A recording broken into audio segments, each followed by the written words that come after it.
Hi friends, welcome back to the cinema ముచ్చట్లు. ఈ వీడియోలో upcoming OTT release Telugu movies గురించి తెలుసుకుందాం.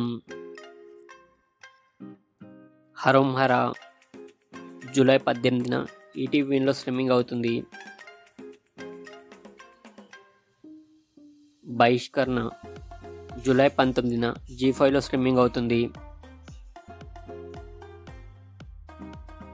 మ్యూజిక్ షాప్ మూర్తి జూలై 16న ఈటీవీలో స్ట్రీమింగ్ అవుతుంది.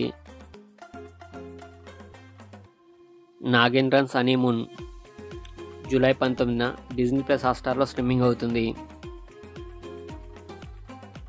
హాట్స్పాట్ జూలై 17న ఆహాలో స్ట్రీమింగ్ అవుతుంది. భారతీయుడు 2 ఆగస్టు 10న నెట్ఫ్లిక్స్లో స్ట్రీమింగ్ అవుతుంది. మోడ్రన్ మాస్టర్స్ ఆగస్టు 2న నెట్ఫ్లిక్స్లో స్ట్రీమింగ్ అవుతుంది.